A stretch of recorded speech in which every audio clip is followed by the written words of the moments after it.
അല്ല, ഒന്ന് ഇപ്പോൾ അദ്ദേഹം പറഞ്ഞത് അദ്ദേഹത്തിൻ്റെ വ്യക്തിപരമായിട്ടുള്ള നിലപാടായിരിക്കും അദ്ദേഹം പറഞ്ഞത്. യൂത്ത് കോൺഗ്രസ് സംസ്ഥാന കമ്മിറ്റിയുടെ നിലപാടല്ലത്. യൂത്ത് കോൺഗ്രസ് സംസ്ഥാന കമ്മിറ്റിയുടെ ഈ വിഷയത്തിനെ പറ്റിയിട്ട് യൂത്ത് കോൺഗ്രസ് സംസ്ഥാന കമ്മിറ്റി ചർച്ച ചെയ്തിട്ടില്ല, ആലോചിച്ചിട്ടില്ല. അതുകൊണ്ട് തന്നെ ഒരു അഭിപ്രായം പറയാനും കഴിയില്ല. ഇപ്പോൾ പറയുന്നത് ഒരു അഭിപ്രായം പറയുന്നത് വളരെ ഇമ്മച്ചുവേർഡ് ആയിരിക്കും. കാരണം കോൺഗ്രസ്സിൽ ചേരണമെന്ന് അദ്ദേഹം താല്പര്യം പ്രകടിപ്പിച്ചതായിട്ട് എൻ്റെ ശ്രദ്ധയിലില്ല. കോൺഗ്രസ് നേതൃത്വം അദ്ദേഹത്തോട് സംസാരിച്ചതായിട്ട് എൻ്റെ ശ്രദ്ധയിലില്ല. ഒരു വേദിയിൽ, പൊതുവായ വേദിയിൽ വന്നു. ഇനി അത് മാത്രമല്ല, നിങ്ങൾ അതിൽ അങ്ങനെ പരിമിതപ്പെടുത്തണ്ട. ഇനിയുള്ള ദിവസങ്ങളിൽ പാലക്കാട് ജില്ലയിൽ നിന്ന് ഒരുപാട് സർപ്രൈസ് സെൻറ്ററുകൾ വരാൻ പോവുകയല്ലേ. നിങ്ങൾ ഈ ട്രെയിലർ കണ്ടപ്പോഴത്തേക്കിന് തന്നെ നിങ്ങളിപ്പം ഇത്രയും ഹാലിളകുകയാണ് എങ്കിൽ, ഇത്ര വലിയ വാർത്തയാവുകയാണ് എങ്കിൽ, അപ്പം ബാക്കിയുള്ള ചിത്രം കൂടി വന്നു കഴിഞ്ഞാൽ എന്തായിരിക്കും അവസ്ഥ? അപ്പോൾ അതുകൊണ്ട് ഒരുപാട് സർപ്രൈസ് സെൻ്ററുകൾ പാലക്കാട് നിന്നുണ്ടാകും. അതായത് VK ശ്രീകണ്ഠനും ഇക്കാര്യം പറഞ്ഞിരുന്നു, പല നേതാക്കളുമായി ചർച്ച നടത്തിയിരുന്നു. പക്ഷേ CPM-ന്റെ ജില്ലാ സെക്രട്ടറി പറയുന്നത് അത് സ്വപ്നലോകത്തെ ബാലഭാസ്കരനാണ് VK ശ്രീകണ്ഠൻ എന്നാണ് പറയുന്നത്. അതുകൊണ്ടാണല്ലോ അദ്ദേഹം ഇപ്പോൾ പാർലമെൻറ്റിലിരിക്കുന്നത്. ഇതുപോലെ പറഞ്ഞതായിരുന്നല്ലോ, സർവേയിലും ഒക്കെ 3-ാം സ്ഥാനത്തായിരിക്കുമെന്ന് പറഞ്ഞ് CPM-ന്റെ പ്രധാനമന്ത്രി സ്ഥാനാർത്ഥി എന്നൊക്കെ പറഞ്ഞ് മത്സരിച്ച ആളുകളെ പരാജയപ്പെടുത്തിയിട്ടല്ലേ ശ്രീ VK ശ്രീകണ്ഠൻ ഇപ്പോൾ പാർലമെൻറ്റിലിരിക്കുന്നത്.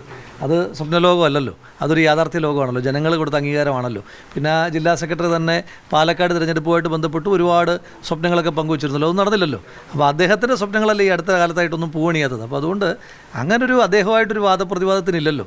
നിങ്ങൾ കാണാൻ പോകുന്ന, അനുഭവിച്ചറിയാൻ പോകുന്ന യാഥാർത്ഥ്യത്തെ പറ്റിയിട്ട് ഇത്രയൊക്കെ പറഞ്ഞാൽ പോരെ. ഇപ്പോൾ ശശിക്കെതിരെ മുമ്പ് പറഞ്ഞൊക്കെ റദ്ദ് ചെയ്യുന്നു എന്നാണോ ഇതിന് അർത്ഥം? ആ വിഷയത്തെ പറ്റി ചെയ്തിട്ടില്ല എന്നാണ് ഇപ്പോൾ പറഞ്ഞതിൻ്റെ അർത്ഥം. അത് ആ സമയത്ത് മാത്രം ആലോചിക്കേണ്ടത്. അപ്പോൾ അദ്ദേഹം അങ്ങനെ ഒരു താല്പര്യം പ്രകടിപ്പിച്ചാൽ അന്നേരം മാത്രം ആലോചിക്കേണ്ടതും ചർച്ച ചെയ്യേണ്ടതുമായിട്ടുള്ളൊരു വിഷയമാണ്. അത് അന്നേരം നമുക്ക് ആലോചിച്ചിട്ട് പറയാം. അതൊരു രാഷ്ട്രീയ നേതാവ് കുറേ കാലമായിട്ട് MLA ആയും പൊതുപ്രവർത്തന രംഗത്ത് നിൽക്കുന്ന PK ശശി വന്നാൽ അത് ഈ പാർലമെന്ററി രംഗത്തും എല്ലാം ഗുണം ചെയ്യും എന്നാണോ വിലയിരുത്തുന്നത്? ഒരുപാട് ആളുകളുടെ വരവുണ്ടാകാൻ പോകുന്നു. കാരണം CPM-നകത്ത് പാലക്കാട് ജില്ലയിൽ വലിയ തോതിൽ ഇപ്പം നമ്മൾ ഈ ലാവയൊക്കെ പൊട്ടി ഒഴുകുന്നതിന് മുമ്പുണ്ടാകുന്ന ചില അസ്വസ്ഥതകളുണ്ടല്ലോ.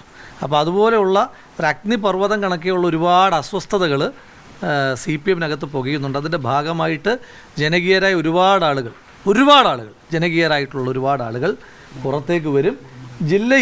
ജില്ലയുടെ ചരിത്രത്തിലെ ഏറ്റവും വലിയ പൊളിറ്റിക്കൽ വിക്ടറി ഈ ത്രിതല പഞ്ചായത്തിലും അതുപോലെ തന്നെ 2026 നിയമസഭാ തെരഞ്ഞെടുപ്പിൽ ഞങ്ങളെല്ലാവരും ഐക്യജനാധിപത്യ മുന്നണിക്ക് കൊടുത്തിരിക്കുന്നൊരു വാക്കുണ്ട്. പാലക്കാടിൻ്റെ ചരിത്രത്തിലെ ഏറ്റവും വലിയ നമ്പർ സീറ്റുകളുമായിട്ട് ഞങ്ങൾ തിരുവനന്തപുരത്തേക്ക് എത്തുമെന്ന് പറയുന്ന പാലക്കാട് ജില്ലയുടേത് ജില്ലാ കോൺഗ്രസ് കമ്മിറ്റി പ്രസിഡൻറ്റും ജില്ലയിൽ നിന്നുള്ള MP-യും ജില്ലയിൽ നിന്നുള്ള MLA നിലയിൽ ഞാനടക്കമുള്ള ജില്ലയിലെ മുഴുവൻ നേതാക്കന്മാരും പ്രവർത്തകരും സംസ്ഥാന UDF നേതൃത്വത്തിന് കൊടുത്തിരിക്കുന്ന വാക്കാണ്. ജില്ലയുടെ ചരിത്രത്തിലെ ഏറ്റവും വലിയ നമ്പറുമായിട്ട് ഞങ്ങൾ വരും. അതിന് സഹായകമാകുന്ന ഒരുപിടി ആളുകൾ വരും ദിവസങ്ങളിൽ.